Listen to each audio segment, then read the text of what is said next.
अभाने स्थूल देहस्य स्वप्ने यद भानम आत्मनः तो अन्वयो व्यतिरेकः तद भाने अन्यान अवभासनम। बोलिए।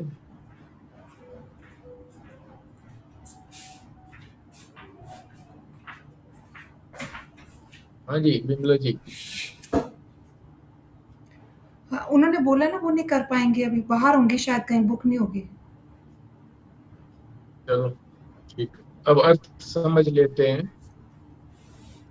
अभाने स्थूल देहस्य स्वप्ने, स्वप्न में स्थूल देह का भान नहीं है। अभान का मतलब, भान माने पता लगना, अभान का मतलब जो पता नहीं लगता। स्वप्न के अंदर हमारी स्थूल देह नहीं है। यद भानम आत्मनः तो अन्वय,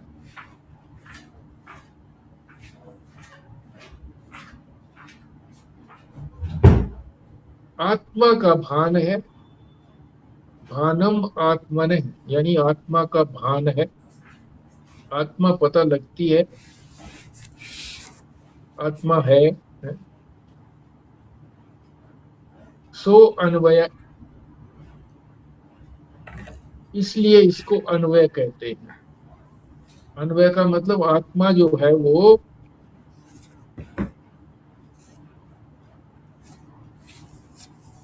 जब स्थूल देह का भान नहीं है स्वप्न के अंदर तो भी है, और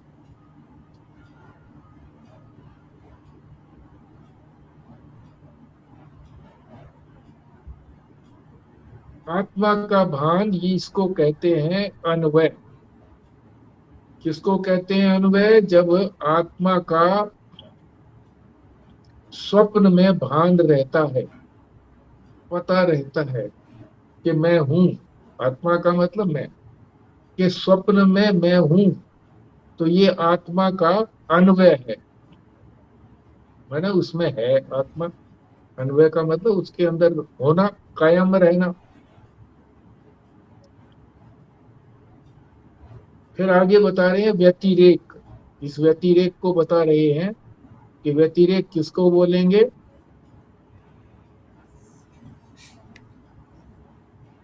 तद भाने, आत्मा का भान रहते हुए,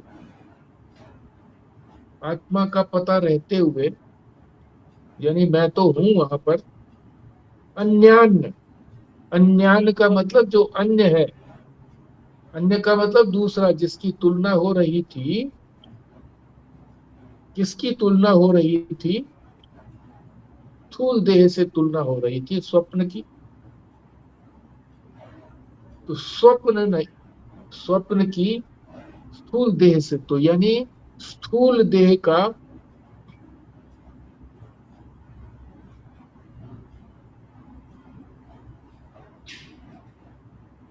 स्थूल देह में आत्मा का भान है।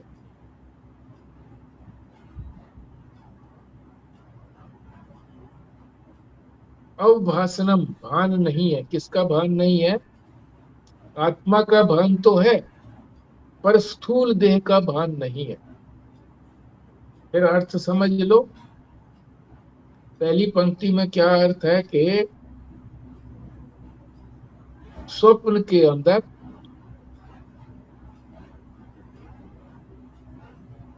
स्थूल देह का भान नहीं है। स्वप्न में हमारी ये स्थूल देह नहीं मालूम पड़ती। इसको क्या कहते हैं? भानम आत्मनः सो अन्वय। तो यहाँ पर आत्मा का अन्वय है। आत्मा तो भान होती है, आत्मा तो पता लगती है, पर स्थूल देह पता नहीं लगती। इसको कहते हैं अन्वय। और व्यतिरेक किसको कहते हैं? भाने तद भाने, तद का मतलब आत्मा का भान रहते हुए, आत्मा का भान तो है, स्थूल देह का भान नहीं है।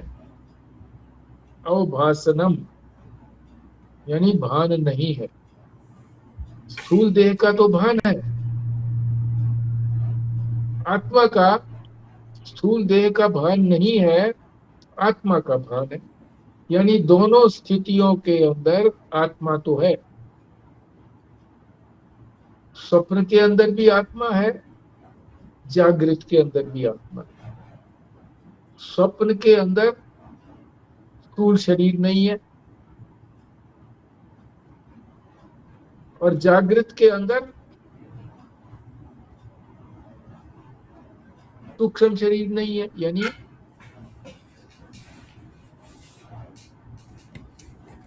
स्वप्न के पदार्थ नहीं है। ये तात्पर्य हुआ। ये जो अन्वय और व्यतिरेक है, ये दोनों की बात स्वप्न अवस्था के लिए कर रहे हैं ना? ये ये ये जो है ना, एक जागृत अवस्था की बात को बता रहे हैं कि जागृत अवस्था से यानी आत्मा को जागृत अवस्था से यानी अन्नमय कोश से अलग समझना है। दोनों की तुलना करके। नहीं, यहाँ पे जैसे सपने में कह रहे हैं ना, मतलब कोई अवस्था जागृत की बात कर रहे हैं या स्वप्न की बात कर रहे हैं? क्योंकि ये लिखा है ना, तो आप भाने स्थूल देह से स्वप्ने। स्वप्न के अंदर स्थूल देह का भान नहीं है। पर उस समय भी आत्मा का तो भान है हमें। हाँ, वो तो हो गया अन्वय, हाँ। इसको तो कहा अन्वय। और व्यतिरेक कब कहा? जब आत्मा का तो भान है फिर भी, है, परंतु स्थूल देह का भान नहीं है स्वप्न के अंदर। स्वप्न के अंदर ही दोनों को बता दिया गया हाँ। कि स्वप्न के अंदर हाँ, यही पूछ स्थूल देह में, रही हूँ। स्वप्न के हाँ, अंदर व्यास जी थोड़ा सा पेच है इसमें। सपने में आत्मा का भान है, हाँ, ज्ञानेंद्रिय तो है, बट सपना आने के बाद हमें भान तो किसी चीज का नहीं रहता, सपना ही दिखता है जी। वो आत्मा का तो भान अगर हो जाए, सपने में भी भान हो जाए, तो फिर वो सपना ही खत्म हो जाएगा करके। मेरी बुद्धि में नहीं बैठ रही बात करके जी। सपने में मैं हमें आत्मा का, सपने में हमें आत्मा, ये तो ठीक है कि भी आत्मा थी तभी तो जीवित था, उठने के बाद पता चलेगा कि भी सपना था। और क्योंकि आत्मा तो मौजूद है उस समय, ये तो बोल सकते हैं कि भाई जीवित है, तभी तो ठीक है। मगर सपने के अंदर होते होते हम लोग को अपना आत्मा का भान हो गया, ये कैसे संभव हो? देखो, सपना जो है, सपने में ये भान नहीं होता कि मैं सपना देख रहा हूं। उस समय तो ये लगता है कि मैं सच्चाई हो, सच्ची चीजें देख रहा हूँ, झूठी थोड़ी देख रहा हूँ। मगर जागने के बाद पता लगता है कि वो सच्ची चीजें थी ही नहीं। स्वप्न के अंदर जो स्थूल देह का भान नहीं था, ये तो बात निश्चित है ना कि स्थूल देह तो यहाँ पड़ी थी, इंद्रियां भी पड़ी थी यहीं पर स्थूल देह के साथ। वहां केवल मन था, अंतःकरण कह लो उसको, स्वप्न के अंदर। आत्मा वहां पर भी थी। अब इस बात को कैसे सिद्ध करेंगे कि आत्मा वहां पर थी? जगने के बाद ही तो पता लगेगा। उस समय तो ये पता ही नहीं लगता कि मैं स्वप्न देख रहा हूं, स्वप्न है। ये बात तो जगने के बाद पता लगेगी कि वो स्वप्न था, झूठा था। तो इसलिए मैं तो था ना वहां पर, क्योंकि सपना मैं देख रहा था इसलिए मैं था। आत्मा तो थी, इसलिए आत्मा का तो अन्वय है।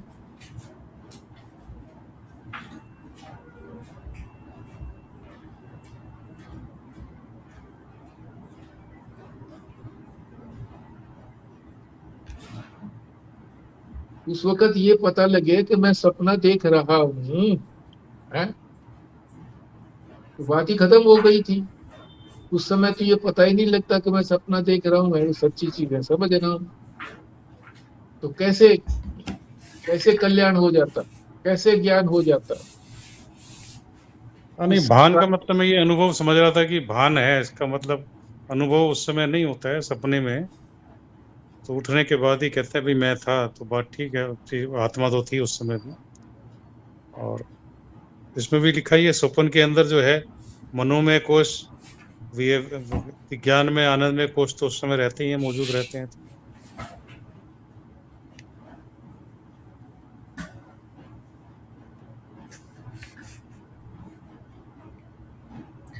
वैसे प्रधान रूप में से तो आपने ये बता दिया कि अगर मैं ही नहीं हूँ तो सपना कौन देख रहा है? तो मैं तो हर अवस्था में हूँ, और दूसरा आपने ये भी बोल दिया कि उस टाइम में थोड़ी हमें पता होता है कि ये सपना है, उस टाइम तो हम उसी को सच मान रहे होते हैं और हमें यही लग रहा होता है कि यही सत्य है, तो वो एक अलग दुनिया होती है उस टाइम पे हमारी। तो मैं तो हूँ ही हूँ। संसारी संसारी सच्चा लग रहा है, ये प्रपंच ही सच्चा लग रहा है ना उस समय में, तो ज्ञान कैसे हो जाता?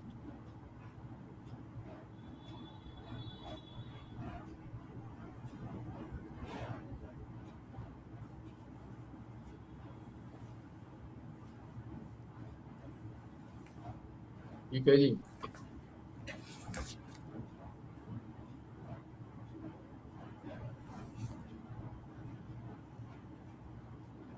अब यहाँ ये बता रहे हैं कि स्थूल देह का भान स्वप्न काल में नहीं है। स्थूल देह तो यहाँ पड़ी है, स्वप्न में ये देह थोड़ा ही है।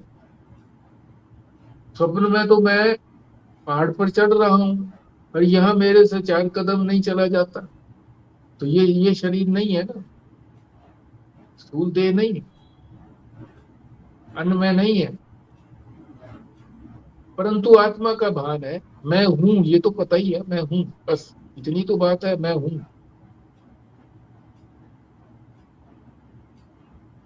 ये थोड़ी बताया कि मैं का ज्ञान हो गया है मुझको। आत्मा अभी कोई अलग थोड़ी हुई है, पंच इन इन 5 कोशों से अलग थोड़ी ना हुई है। अलग आत्मा को समझ लेते तो आत्मा का ज्ञान हो गया समझो। अभी अलग नहीं हुई है, बस मैं हूं इतना ज्ञान है। अब मैं क्या हूं इस बात को भी तो नहीं समझ रहे कि मैं आत्मा है वहां पर, या मैं जो है वो अहंकार रूप से है, ये नहीं समझ रहे। ये इसमें आगे बताएंगे, इसी इसी श्लोक के अंदर ये एक ने शंका उठाई है इसी तरह से कि ये जो मैं का भान हो रहा है, ये 97वें पेज के ऊपर है। ये तो दोनों जगह अहंकार का भान हो रहा है, अहंकार। अभी शुद्ध आत्मा को तो जाना ही नहीं है। यहाँ आत्मा कह दिया गया है समझने के लिए।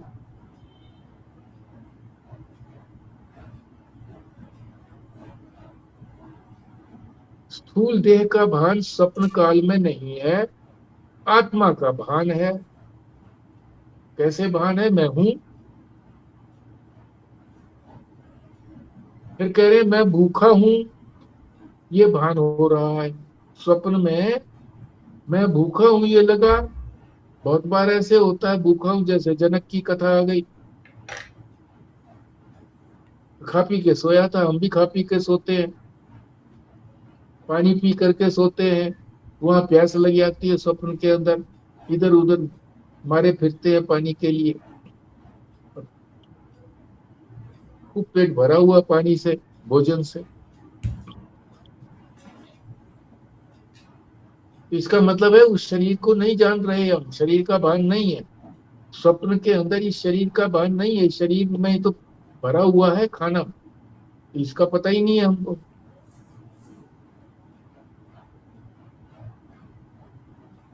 स्थूल देह का भान नहीं है, परंतु अपना तो भान है ही। स्वप्न और जागृत में मैं तो रहा, मैं तो वहां पर रहा, परंतु देह का भान स्वप्न में नहीं रहा। एक बात है। तो ये आत्मा का तो अन्वय हो गया, क्योंकि आत्मा तो है। और अन्य जो है उससे, अन्य किससे? स्वप्न से जो अन्य है, अर्थात स्थूल देह, जिसको अन्य में कहते हैं, उसका भान नहीं है। कैसे नहीं है? कि उसने तो भोजन किया हुआ, पेट भरा हुआ है, पर उसको तो पता ही नहीं है भाई पेट भरा हुआ है, वो तो भूखा मर रहा है, इसलिए उसका व्यतिरेक हो गया।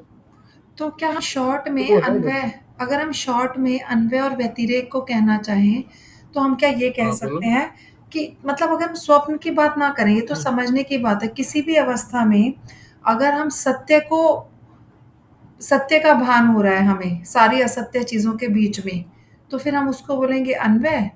और जब हमने उसको मतलब सत्य के बीच में ही हमें असत्य का भान हो रहा है, हमें ये भी पता लग रहा है कि ये असत्य है, क्योंकि दूसरे वाले उसमें ये बोला है ना कि शरीर का, हमें ये पता लग गया कि शरीर नहीं है, शरीर का हम्म। भान ना होना मतलब असत्य चीजों के बारे में पता लग गया, शरीर तो असत्य है, तो फिर वो व्यतिरेक हो गया। हाँ, दोनों को विवेक ही तो करना है, एक अलग सत्य है करना, एक असत्य है। हाँ अलग करना दोनों अलग को, करना ये। है ना। विवेक के फिर दो पार्ट हो गए, एक तरह से एक अन्वय हो गया जब हम सत्य को जानते हैं, और जब हम असत्य को भी जान गए तो हम्म, व्यतिरेक हो गया, जब सत्य भी पता लग गया असत्य भी पता लग गया तो फिर विवेक हो गया। ठीक।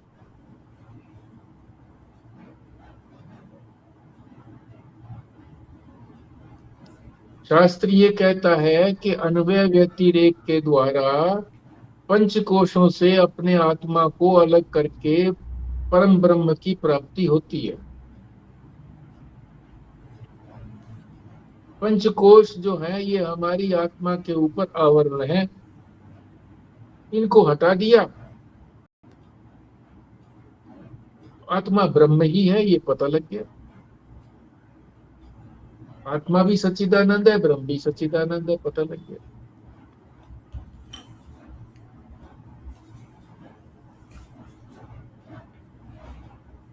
पंचकोशों के साथ हमारा तादात्म्य अभिमान पक्का है, दृढ़ है, इसलिए ब्रह्म रूपता की सिद्धि होने पर भी वो सच्चिदानंद मैं हूं ये निश्चय नहीं होता। अब यहाँ जो है ना, एक बात बड़ी रहस्यपूर्ण बता रहे हैं कि ये तो पता लग गया, ब्रह्म रूपता की तो सिद्धि हो गई, पर चूंकि हमारा पंच कोशों के साथ बड़ा गहरा अभिमान बना हुआ है, मैं समझ रहा हूं अपने आप को पंच कोशों वाला, कि मैं पंचकोश ही हूँ, शरीर इंद्रिय मन बुद्धि आदि सब कुछ मैं ही हूँ, ये दृढ़ है। तो चाहे हमको ब्रह्म रूपता का की सिद्धि को जान लिया कि ब्रह्म ब्रह्म ही सिद्ध है, सिद्ध है वो, उसको सिद्ध नहीं करना पड़ता, सिद्ध है, परंतु वो सिद्धि तभी फलदायी होगी जब ये समझ में आ जाए कि वो ब्रह्म मैं ही हूँ, वो सच्चिदानंद मैं ही हूँ। ब्रह्म सच्चिदानंद तो है, ये हमने जान लिया, तो मगर वो अलग रहा ना मेरे से, आत्मा से अलग रहा। आत्मा को तो हमने जान लिया कि पंचकोशों से हमने अपने आप को अलग कर लिया है, पर अभी ब्रह्म रूपता तो सिद्ध नहीं हुई कि मैं ब्रह्म हूं। सिद्ध तो ये करना था कि मैं ब्रह्म हूं, अहम ब्रह्मास्मि, ये सिद्ध नहीं हुआ। ये रहस्य की बात है। क्यों नहीं होता है ये निश्चय, क्यों नहीं होता है कि मैं ब्रह्म हूं? क्योंकि पंच कोशों का जो आवरण है उसके ऊपर, इसी को मैं समझ रहा हूं कि यही मैं हूं। इन पंच कोशों को ही जो आवरण है ये, इन्हीं को समझ रहे हैं कि ये मैं हूं। तो ब्रह्म को मैं हूं कैसे समझूंगा? जब पंचकोशों को मैं समझ रहे हैं, दृढ़ता है हमारी पंचकोशों में कि मैं पंचकोश हूँ, तो ब्रह्म को कैसे समझूंगा? जब तक इनको अलग नहीं कर लेंगे और ये दृढ़ अभ्यास नहीं हो जाएगा कि मैं पंचकोश नहीं हूं, तब तक मैं ब्रह्म हूं ये नहीं हो सकता। ये बताने का तात्पर्य है यहाँ पर।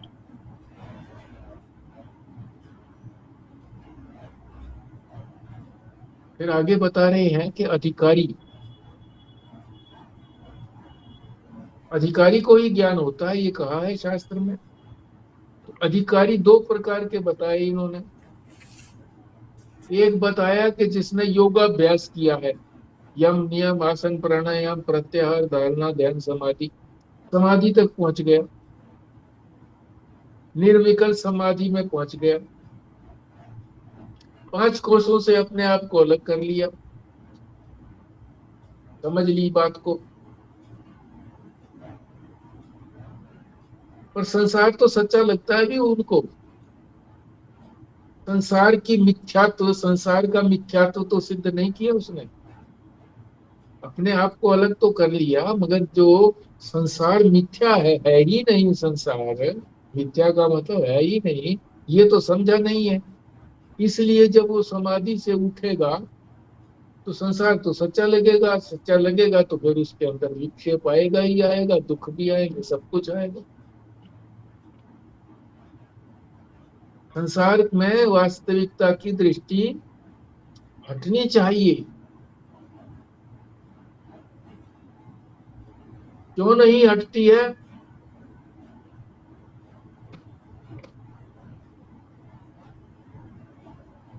क्योंकि पंचकोशों के साथ हमारा बड़ा दृढ़ता से संबंध है। तत्व विवेक करने से ही, अलग अलग करने से ही, विवेक के द्वारा अलग करेंगे। एक जो है मिथ्या चीज है, जो कभी है कभी नहीं है।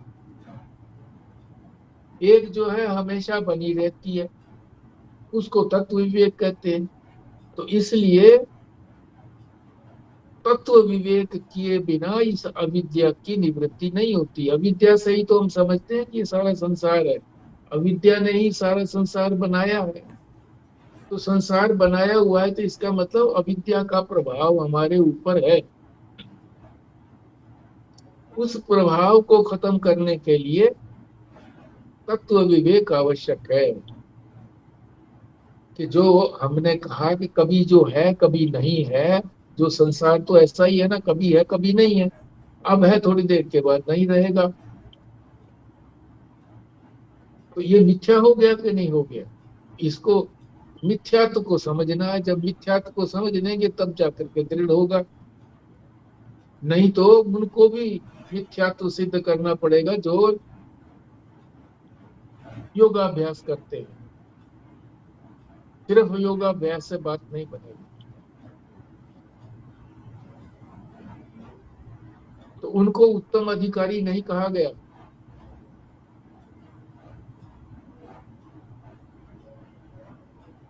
दूसरी बात भी बता रहे हैं कि जो कृतोपास्ती नहीं है, कृतोपास्ती, कृतो का मतलब, कृतो माने करना, उपास्ती का मतलब उपासना।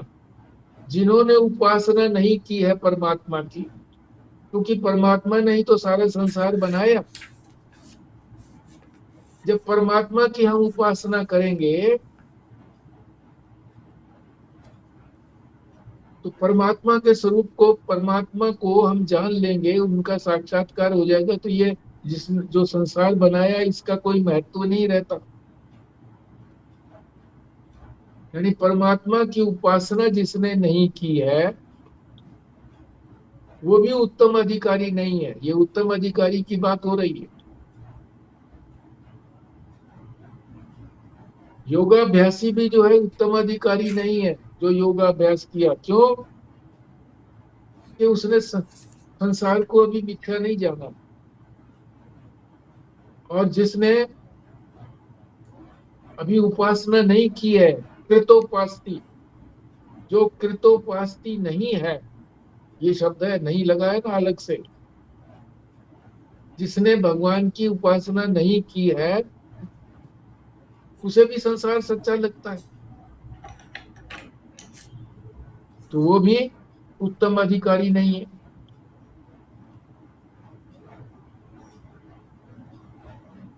उत्तम अधिकारी कौन है? जिसने अपने आप को पंच कोशों से अलग जान लिया है, वो उत्तम अधिकारी है। उनको अब केवल क्या करना पड़ेगा? तत्वमसी महावाक्य ही सुनना पड़ेगा कि तत्व, तत्व और त्वम। तत्व माने तू, यानी जीव, यानी साधक।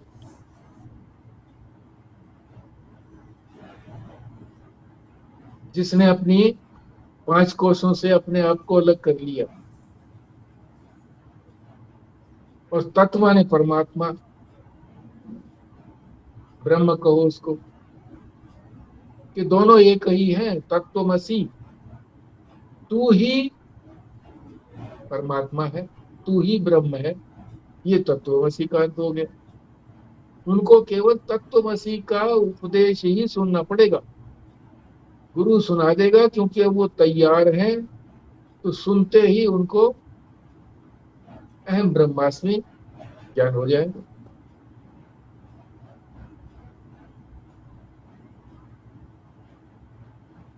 फिर ये भी बताते हैं कि किसी किसी को यक्ष ने, यक्ष की कथा आती है ना जी, वो पांचों पांडवों के वनवास के काल में तालाब पर पानी पीने के लिए गए थे, तो यक्ष ने कुछ कहा था उनको। हाँ जी। ये दूसरी बात बता रहे हैं कि यक्ष के कहने से ही ज्ञान हो जाता है किसी को। यक्ष ने उपदेश दिया, हो गया ज्ञान। अब उसको तो कुछ नहीं करना पड़ा, ना उसको योगाभ्यास करना पड़ा, ना उसको उपासना करनी पड़ी। ये कैसे हो जाता है? उसके लिए कहते हैं कि पूर्व जन्म के संस्कार हैं उसके, तत्वमसी आदि के। वहां उसने उपासना भी कर ली है, विवेक वैराग्य षट संपत्ति आदि सब कुछ कर लिया है पिछले जन्मों में, तो उसके संस्कार यहाँ पे आए हुए हैं। तो सिर्फ वो यक्ष के कहने से ज्ञान हो जाता है, क्योंकि उसके संस्कार है कि ये जगत जो है, संसार जो है, तो मिथ्या, मिथ्या ही तो सिद्ध करना था, और क्या करना था? अपनी आत्मा तो सिद्ध है ही है।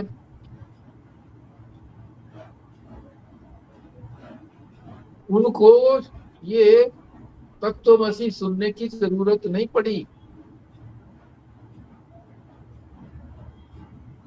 पंच विवेक करने की, पंचकोश विवेक करने की भी जरूरत नहीं पड़ी, क्योंकि सब कुछ पिछले जन्म में कर लिया उन्होंने, पिछले जन्मों के अंदर। अब तो वो तैयार थे, बस अब उन्होंने सुन लिया, बस यक्ष से सुन लिया। और ऐसा भी आता है कि गर्भ के अंदर ही ज्ञान हो जाता है। वामदेव को गर्भ के अंदर ही ज्ञान हो गया था। वो कैसे हो गया था? वो भी उसके संस्कार थे पहले। सब कुछ उसने तत्वमसी आदि सब कुछ जान लिया था, केवल प्रतिबंध के कारण कि एक जन्म और चाहिए, बस इस जन्म में नहीं होगा, अगला जन्म चाहिए। तो जन्म हुआ उसका, ज्ञान हो गया उसका। जन्म होते गर्भ में ही ज्ञान हो गया। जन्म तो गर्भ में ही हो जाता है, हम समझते हैं कि गर्भ से बाहर आता है तब जन्म होता है। जन्म तो उसी समय हो गया, गर्भ के अंदर ही, और वही ज्ञान हो गया उसको गर्भ में। तो इस सारी वार्ता का तात्पर्य क्या है कि पंच कोश विवेक की तो जरूरत है ही है।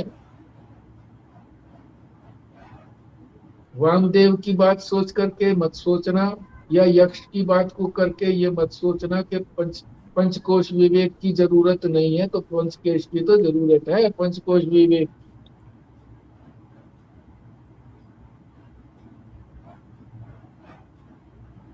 फिर आगे बताते हैं कि पंचकोश विवेक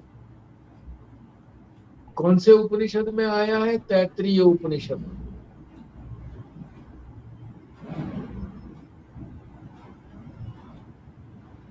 और वहां कर्म कांड में भी बात आई है, कर्म कांड, जो कर्म करते हैं।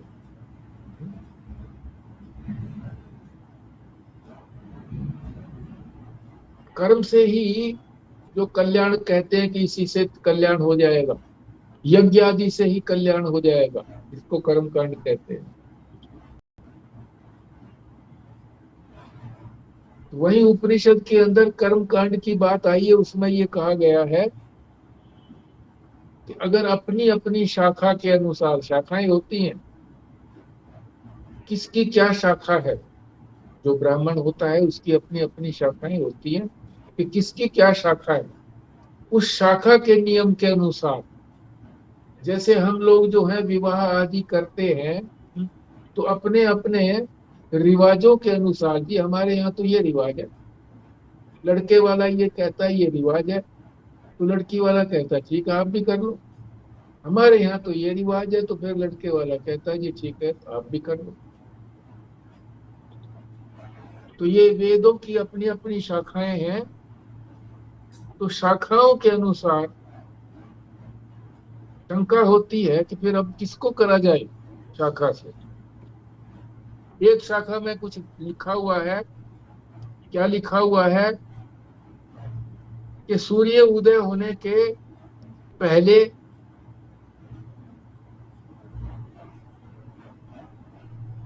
अग्निहोत्री करना चाहिए, अग्निहोत्र करना सूर्य उदय से पहले।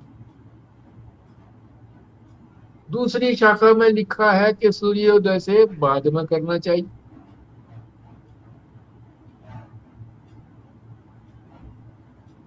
तो फिर ये आता है कि हम क्या करें, तो बता रहे हैं कि अपनी अपनी शाखा के अनुसार करो, अपने अपने रिवाज के अनुसार कर लो।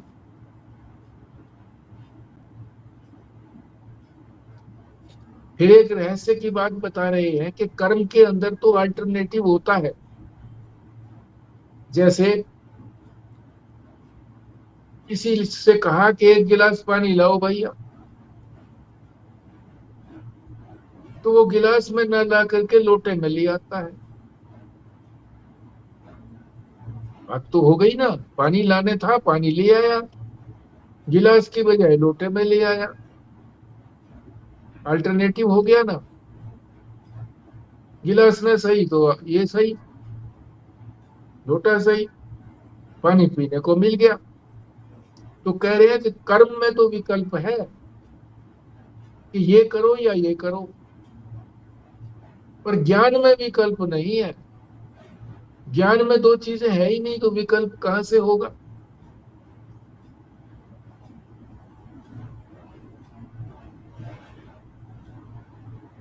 ब्रह्म का स्वरूप ही एक ही है, सच्चिदानंद। सारे उपनिषदों के अंदर यही दिया हुआ है। अगर किसी में थोड़ा बहुत मतभेद लगता भी है, तो ब्रह्म सूत्र के अंदर व्यास भगवान ने उसको निराकरण किया है कि ये इसका अर्थ ये है। वास्तविकता सब सब ग्रंथों की, सब उपनिषदों की ब्रह्म के बारे में एक ही है कि ब्रह्म जो है वो अद्वितीय है, ये सबकी मन वो है निश्चय,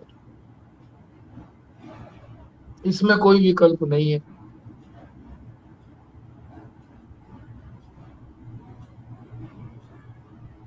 इसीलिए तैत्तिरीय उपनिषद में ये भी आया है कि कोश विवेक करना जरूरी है।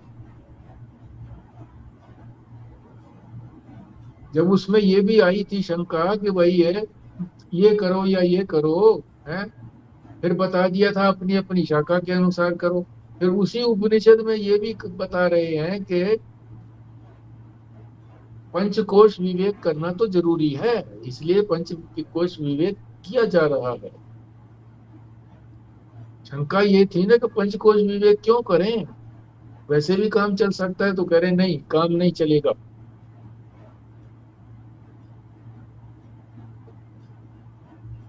एक संदेह और होता है, शंका आती है।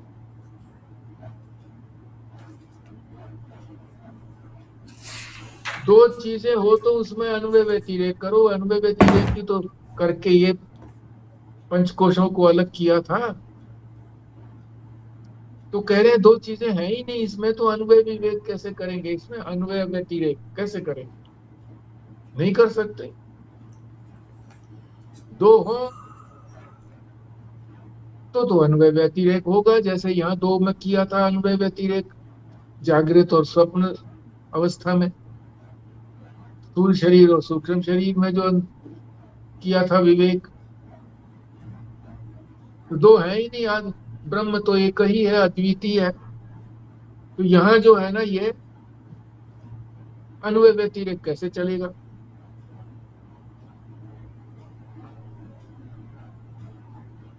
भगवान सुरेश्वराचार्य भी जो है वो भी उसी के समकक्ष थे, आचार्य शंकर के, उन्हीं के शिष्य थे सुरेश्वराचार्य। वो कहते हैं कि ब्रह्म जो है वो अव्यावृत है, ढका हुआ नहीं है, अव्यावृत है, सबसे अलग है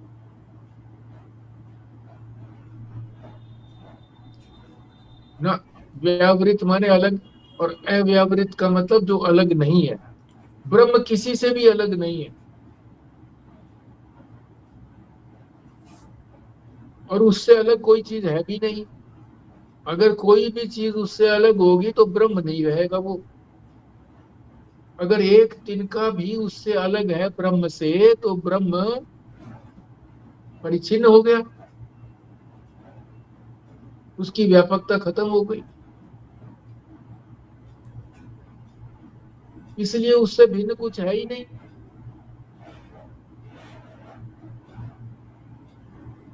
और वो किसी में अन्य अनुगत भी नहीं है। जब कोई और चीज है ही नहीं तो उसमें अनुगत कैसे होगा, अन्वित कैसे होगा, अन्वय कैसे होगा, नहीं हो। दूसरा हो तो अन्वय व्यतिरेक हो, दूसरा है नहीं तो अन्वय व्यतिरेक कैसे किया जाए। ये भी शंका उठाई सुरेश्वराचार्य ने। उनको शंका नहीं थी, शंका तो हम लोगों को आती है। तो इतना बड़ा नाम लेकर के कह दिया जाता है कि शंका आई है तो उसका समाधान भी निकाला जाएगा, आप कोई शंका छोड़े नहीं। तो समाधान क्या निकाला, जब कोई चीज, असली चीज कोई है ही नहीं, दूसरी चीज,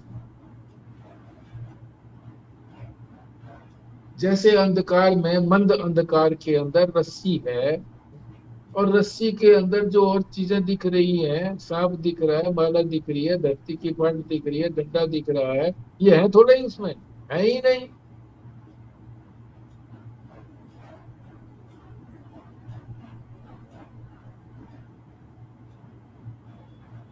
ये रस्सी से सर्वथा अलग है, मतलब ही कुछ नहीं है।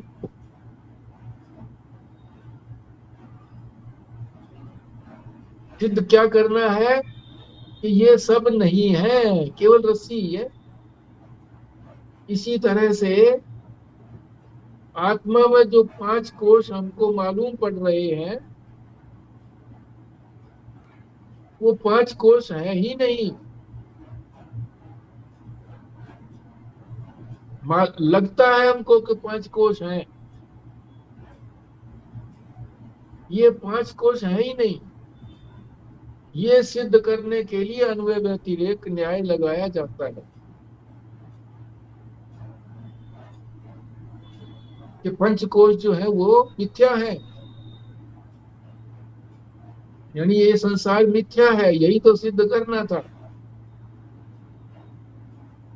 पंचकोश के विवेक से, आत्मा और पंचकोश का विवेक करने से, अन्वय व्यतिरेक से ये सिद्ध होता है कि वो मिथ्या है। जो चीज बदलती है, अब है फिर नहीं है थोड़ी देर में, तो वो मिथ्या ही हुई ना। इसीलिए अन्वय व्यतिरेक लगाया जाता है कि वो चीज है ही नहीं, जो मिथ्या चीज होती है वो है ही नहीं।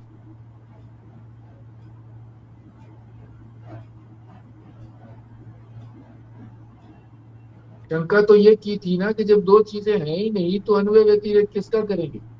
तो यही यही सिद्ध करने के लिए किया जा रहा है अन्वय व्यतिरेक, कि ये तो है ही नहीं, मिथ्या है, बस मिथ्या सिद्ध करना है।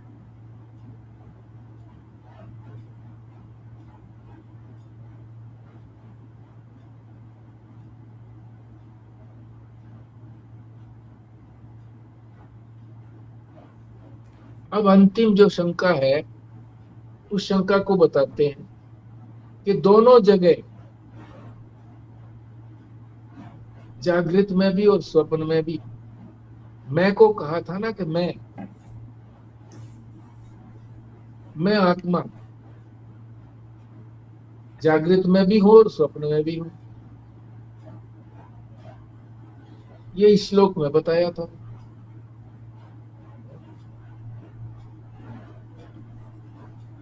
तो शंका क्या की किसी ने कि ये दोनों जगह तो अहंकार है, ये मैं, अहंकार है ये मैं, अभी शुद्ध मैं तो आया ही नहीं है, अहंकार है।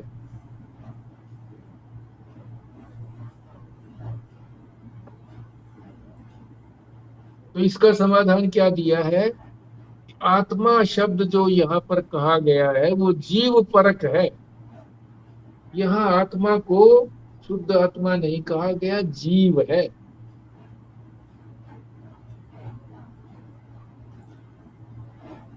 देखो यहाँ ये कितनी बड़ी शंका आई है, इसका कितना समाधान इन्होंने दिया है कि जीव है, ये आत्मा थोड़ा ही है।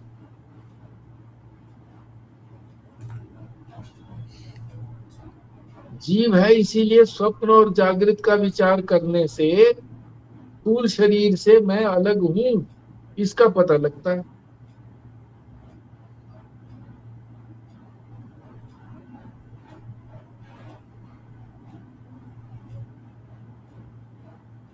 ये तात्पर्य है सूक्ष्म शरीर अभी अगले श्लोक के अंदर बताएंगे कि सूक्ष्म शरीर से मैं अलग कैसे हूं।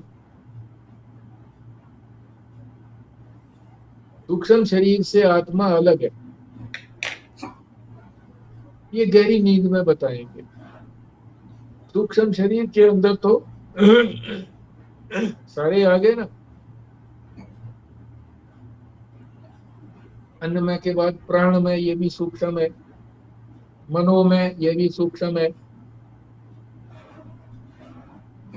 विज्ञान में ये भी सूक्ष्म है। ये तीनों तीनों जो है कोश आ गए, प्राण में, मनो में, विज्ञान में। विज्ञान का मतलब वही बुद्धि, मनोमय का मतलब मन, प्राणमय का मतलब प्राण, ये तीनों आ गए। तीनों का निराकरण हो जाएगा गहरी नींद के अंदर। कैसे हो जाएगा वो अगले श्लोक में बताएंगे।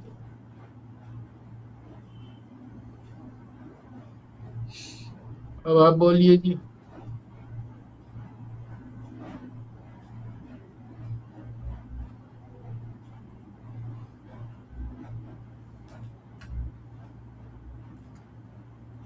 मुझे तो इसमें ये अच्छा लगा कि हम बड़ी देर से अन्वय व्यतिरेक को पढ़ रहे थे, जिसका मतलब है कि अन्वय का मतलब है कि बदलने वाली चीज़ों में ना बदलने वाली चीज़ को जानना, और व्यतिरेक का मतलब है कि जो ना बदलने वाली चीज़ है वो तो रहेगी, पर उसके अंदर बदलने वाली चीज़ों को जान जाना कि ये बदलने वाली हैं, ये असत्य हैं, उसको व्यतिरेक कहते हैं। तो हम बड़ी देर से इसका ही विवेक कर रहे हाँ, थे, अन्वय और व्यतिरेक मतलब सत्य और असत्य का विवेक। पर फिर यहाँ पे जो ये शंका आई, इससे बहुत अच्छा लगा। सत का ज्ञान भी हो जाता है, सत का ज्ञान भी हो जाता है और असत का ज्ञान भी हो जाता है हाँ जी। कि ये मिथ्या है और ये सत्य है, ये भी हो जाता है ना ज्ञान। पर फिर यहाँ पे लास्ट में ये भी तो बता दिया कि अगर ब्रह्म से दूसरा कोई हो तब तो कोई बात है, तब तो अन्वय हाँ, व्यतिरेक करें। तो मतलब एक तरह से तो उन्होंने ये भी हम्म, कह दिया कि अन्वय व्यतिरेक जिसको ज्ञान हो जाएगा उसके लिए तो अन्वय व्यतिरेक भी व्यर्थ है, क्योंकि उसको तो पता लग गया कि है ही एक चीज, तो अलग किसको किससे क्या करना है। पूरे ब्रह्मांड में, पूरे उसमें एक ही तो चीज़ व्याप्त है ही वो चीज़, और कुछ है ही नहीं। तो फिर असत्य है ही नहीं, सब जगह वो पर तो ही। वो तो उसी को पता लगेगा ना जिसने ये अन्वय व्यतिरेक कर लिया है। अन्वय व्यतिरेक से ये सिद्ध कर लिया है, दृढ़ कर लिया है कि ये संसार है ही नहीं, बस आत्मा आत्मा है। उसी को तो होगा इस तरह से। जिसने नहीं किया उसके लिए तो अन्वय व्यतिरेक करना ही पड़ेगा, पंच कोशों को हटाना ही पड़ेगा।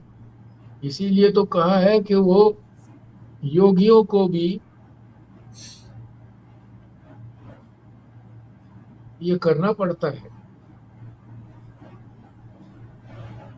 और जिनको ज्ञान हो गया है उनको भी उपासना करनी पड़ती है। ज्ञान होने के बाद भी, ज्ञान तो हो गया मगर वो अभी ज्ञान हुआ है, अभी वो अपरोक्ष नहीं हुआ है। अभी तो परे रख करके ज्ञान हुआ है कि हाँ ये ज्ञान है।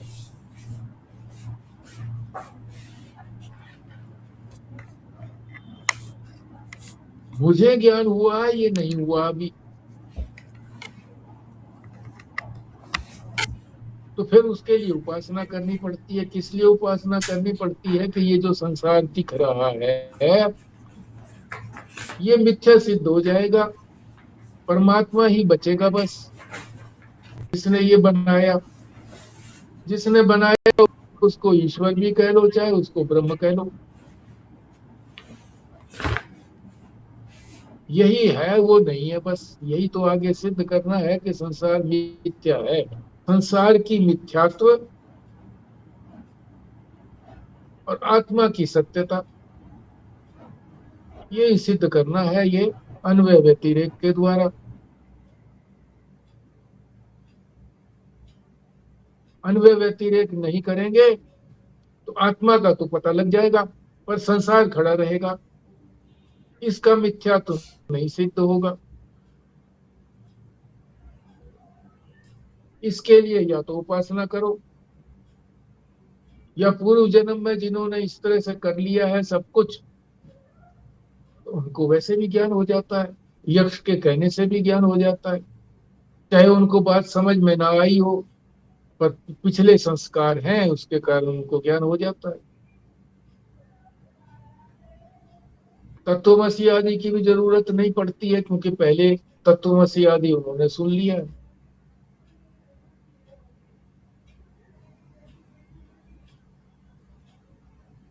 और फिर ये बड़ा अच्छा लगा कि भाई ये तो अहंकार है जी, मैं जो कहा, ये जो जागृत और स्वप्न के अंदर है, जिस मैं को कह रहे हैं कि ये आत्मा है, ये तो अहंकार है। तो इसको जीव कहा गया कि ये जीव है बस। यहाँ आत्मा कह दिया है, आत्मा शब्द है, मगर आत्मा शब्द जो है वो जीव के लिए है, ये जीव है ये। तो जीव में ही तो ये सारे पंचकोश हैं। जीव कहते ही उसी को है जो अपने इन पंचकोशों को अपना मैं मानता है, उसी को जीव कहते हैं। तो उसी को अलग करना है, तो पहले तो ये अहंकार ही अलग होगा, और फिर इस अहंकार का लोप होगा सुषुप्ति के अंदर। ये बड़ी गंभीर बात, बड़ी इंटरेस्टिंग बात है कि यहाँ तो अहंकार बना रहा, ये बता दिया इन्होंने कि हाँ ये अहंकार है, जो मैं को अलग किया है तुमने, ये तो अहंकार है दोनों जगह, जागृत में भी स्वप्न में भी। जागृत में हम कहते हैं कि मैं ये हूँ, ये कर रहा हूँ, जाग रहा हूँ, मैं ही जाग रहा हूँ। स्वप्न में भी है, मैंने स्वप्न देखा, तो ये तो अहंकार है। सुषुप्ति में जाकर के ये अहंकार भी समाप्त हो जाएगा, ये आगे समझेंगे हम। तो बड़ा इंटरेस्टिंग है ये, क्योंकि ये कहेंगे कि मुझे कुछ अनुभव नहीं रहा सुषुप्ति के अंदर। अरे अनुभव करने वाला यंत्र नहीं रहा ना वहां पर। अहंकार, अहंकार मुख्य यंत्र है ना, बाकी तो यंत्र और भी है, मन बुद्धि भी है, इंद्रियां भी हैं, वो नहीं है, कोई भी नहीं है वहां पर, मगर अहंकार तो सबका राजा है। तो अहंकार नहीं है वहां पर, इसलिए वो अनुभव कैसे करेगा कि कुछ है वहां पर? इसे कुछ भी अनुभव नहीं हुआ। फिर भी अनुभव हुआ तो इसका मतलब है कि वहां जो है ना वो शुद्ध आत्मा थी। फिर कहेंगे कि शुद्ध आत्मा थी तो ज्ञान हो गया तुमको तो। अरे तब भी ज्ञान नहीं हुआ, क्योंकि अज्ञान का पसारा था।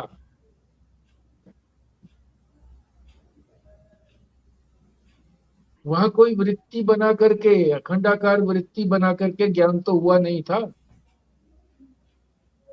ज्ञान वो,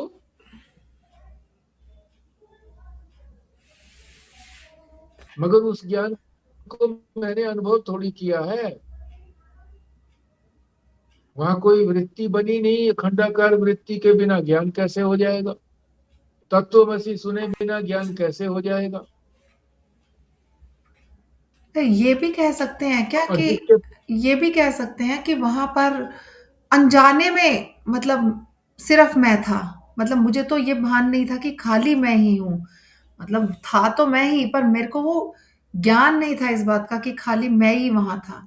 ये तो जब हम सारा समझते हैं हाँ तब पता लगता है, ज्ञान पूर्वक मैं वहां नहीं था। मैं तो अज्ञान पूर्वक मैं वहां पर था, और वो अनजाने में था, बिना जाने बुझे।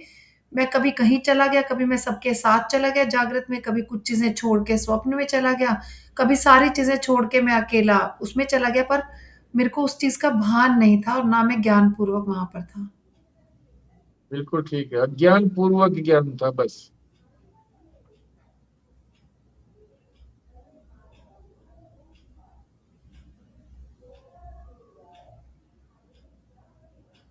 तो ठीक है जी, फिर हमारा समय भी पूरा हो गया है। तो हम ये भी कह सकते हैं कि जैसे कई बार हमें मिल तो हीरा चलिए। गया, पर हमें तो उसका पता ही नहीं है।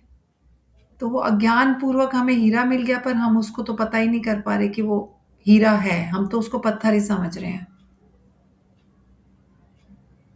हाँ, जैसे सोए पड़े हैं हम, चाबी हमारे पास रखी है तकिए के नीचे, और कोई निकाल करके और उसमें अलमारी में से ले गया, गहने वगैरह निकाल करके, हमें पता ही नहीं लगा। मेरे पास होते हुए पता नहीं लगा, चाबी मेरे पास थी, पता ही नहीं लगा। तो सुषुप्ति में ज्ञान होना कोई ज्ञान नहीं है। कई जो है ना वो मत जो है वो कहते हैं सुषुप्ति में ही ज्ञान हो गया, पर होता नहीं है। वेदांत नहीं मानता कि सुषुप्ति में ज्ञान हो जाता है। सुषुप्ति तो अवस्था है एक, तीनों अवस्थाओं से जो परे है वो थोड़ा ही है। अवस्थाएं तो ये आने जाने वाली हैं। अवस्थाएं तो ये शरीर मन बुद्धि आदि की अवस्थाएं हैं। किसी में शरीर रहता है जागृत में, स्वप्न में जो है मन रहता है, और सुषुप्ति में ये दोनों नहीं रहते। तो अवस्थाएं हैं, ये आती जाती रहती हैं। तो आत्मा आती जाती थोड़ा ही रहती है। आत्मा तो तीनों में विद्यमान है।